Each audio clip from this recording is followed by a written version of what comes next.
Are you ready, kids? I know I am. I can't believe SpongeBob is 20 years old. I bet that back in 1999, no one would have expected that the late Steven Hillenburg's little show would have become one of the largest franchises in the world, touching the hearts of millions. And to celebrate this, I'm going to make a list of my top 10 favorite SpongeBob episodes. This was definitely a hard list to make. There are so many good episodes that I considered making this a top 15 or top 20 to accommodate all the ones I like, but eventually I managed to pare it down to a solid top 10. For the record, I'll only be talking about episodes. While I do adore the movie, it's a movie and thus won't count, but if it did, it would be near the top spot.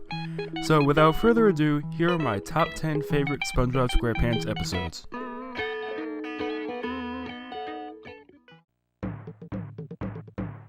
This ride may cause crying, screaming, projectile vomiting, amnesia, spine loss, embarrassing accidents, uncontrollable gas, and explosive diarrhea.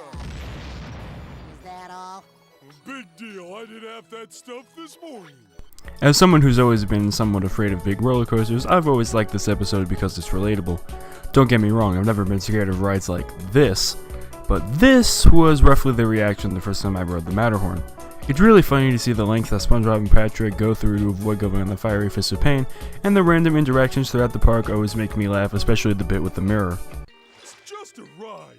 What are you so scared about? You can do it. No, you can't. You're a big crybaby. Oh, yeah? I thought we settled this the last time. Of course, the partners in crime eventually do go on the ride and realize it was okay, which is exactly what happens in this sort of situation in real life. Squidward will be performing his version of Solitude in E minor. Yeah, E minor, all right, yeah!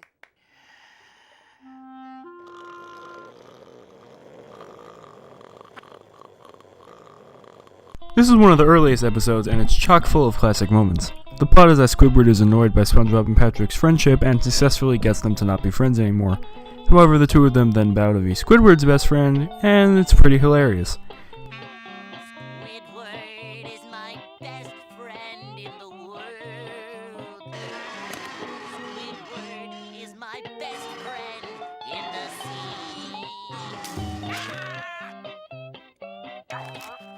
It gets so bad that Squidward has to find a way to make them friends again, which he does. Like I said earlier, there are so many classic moments which make the episode amazing, like the bath, SpongeBob fixing Squidward's back, the soda, Squish Patrick, the two scenes which I showed previously, and of course, Patrick saving Squidward's life. I know what to do, but I should wash my hands first. Oh well. What's in these bags? Rocks? Hey, these are rocks. Why is your suitcase full of rocks? I don't tell you how to live your life. Hotels are an interesting thing, aren't they? They're so mundane, yet hundreds of shows and movies have used them in a comedic manner, and SpongeBob is no different. Krusty Tower sees Mr. Krabs convert the Krusty Krab into a luxury hotel where the employees must do whatever the guests want, no matter how demeaning it is. As you might expect, Squidward gets rather fed up with Patrick's requests and quits, then putting Mr. Krabs through the same torture. I'm impressed. These are just like Mother used to make. I just wish Mom was a better cook. This is an example of a type of storytelling I like to call random stuff happens and it's funny. I know, it's an extremely scientific name. While this episode technically has a plot, it's pretty much unimportant in the long run as the jokes are really what matter here. That hotel was a bad idea from the start. That was a hotel? Why was Mr. Krabs making all those beeping sounds? Could it be that he's a robot? Nah.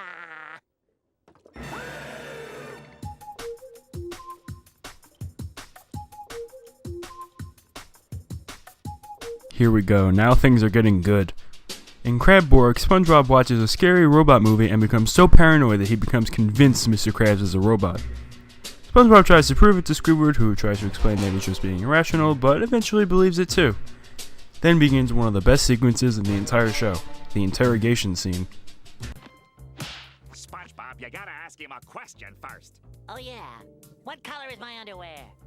They try to get information out of his blender, toaster, food processor, etc., and Mr. Krabs finally breaks down when they threaten to break the cash register because robots can't cry or love or laugh. SpongeBob realizes the robots are all in his imagination. But still, it was a fun experience, wasn't it? Attention everyone! Run for your lives! Robots have taken over the world!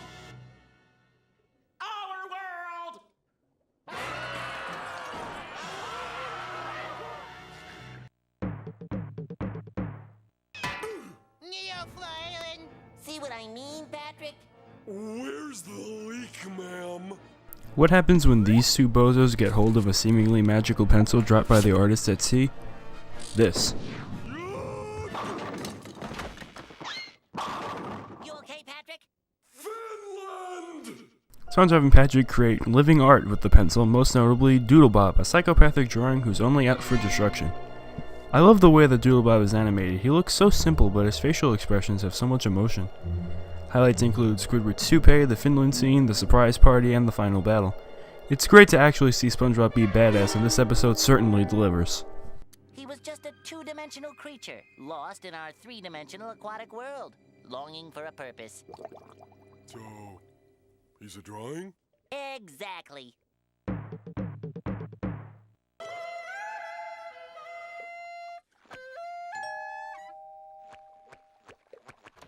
Yeah, we're with the pet hospital down the street, and I understand you have a dying animal on the premises. What? Bang Geeks is only 5th? Yeah, sorry if you're upset. I know this is generally considered to be the best episode, and I agree, it is the best. But there are ones that I like more. Anyway, this classic episode sees Squidward form a band to impress Squilliam at the Bubble Bowl. Naturally, the band members are incompetent and can't seem to get anything right.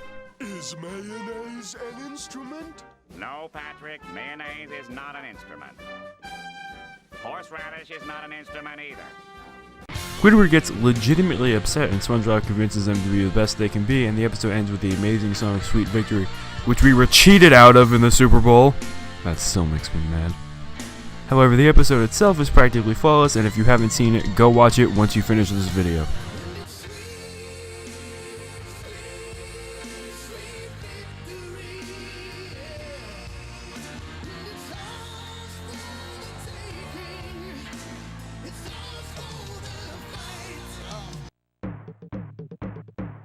Chocolate? Did you say chocolate? Yes, sir. With or without nuts? Chocolate? Chocolate! Chocolate! Chocolate! Chocolate! Chocolate! No list of SpongeBob episodes would be complete without chocolate, and for good reason. It's amazing how the simple plot of SpongeBob and Patrick selling chocolate bars could lead to so many great gags. There's the chocolate guy carrying merchandise, focusing, stretching the truth, barnacle chips, Patrick running out of the diner, the really old lady, and my favorite, I love you. I think you laid it on a teensy bit thick there, old pal. special mention has to be given to the con man who seemingly has 3 separate houses. It's always good to see SpongeBob and Patrick get a happy ending, and a wheelbarrow full of cash is definitely happy. So, how long have you two ladies known each other? What? What did he say? Let's see. Inattentive, impatient, a glazed look in the eyes. Look carefully at the "I really wish I weren't here right now" button. There's a name for employees like this, but we'll call him Squidward. The Krusty Krab training video is another prime example of random stuff happens and it's funny. Training videos are always unintentionally funny in real life, so making one intentionally funny is all the more better. The video provides a prospective new Krusty Krab employee with everything they need to know about the restaurant, such as personal hygiene, interfacing with your boss, poop, and an emergency situation. You'll never catch me, Krabs. Not when I shift into maximum overdrive. Hi-ya! I knew I should have gotten the turbo. The episode is so chock full of gags that it can easily be quoted from beginning to end. And speaking of the end, Are you ready? Are you sure? Okay, the secret formula is... Someone will realize I'm gone and come looking for me. I'll be out of here in no time. 2,000 years later.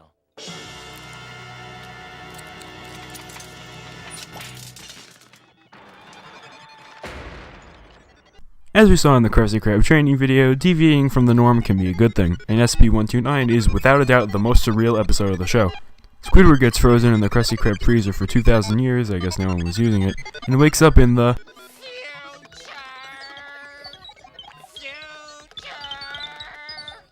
Squidward's attempts to get back only make the situation worse, as he's almost killed by SpongeBob and Patrick's ancestors, and then spends some time alone in nowhere. I really love this episode because of how unique it is. While time travel would be used on a few more occasions, SB129 always felt weirder to me, likely because the episode starts out so normal. Plus, it introduced me to the concept of a causal loop. Does this mean you want to go jellyfishing? No! Oh, who's the barnacle head who invented that game anyway? You are, Squidward. Who in the world would pay to blow bubbles? Good morning. Oh, boy. I know this might seem like an odd choice for first place, but just hear me out. The first episode to air in the normal airing schedule, Bubble Sands is rather simple but provides a great means of hilarity. The plot is that SpongeBob opens up a sand to blow bubbles and he makes bubble art with Patrick. And now, with 2 hands.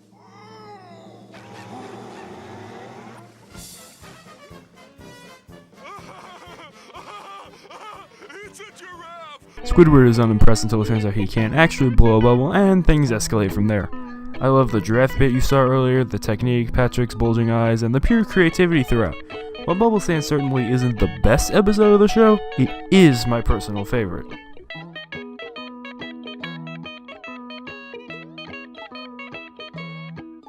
Like I said before, there are a lot more good SpongeBob episodes that I like, enough that I can see myself making 2 more lists.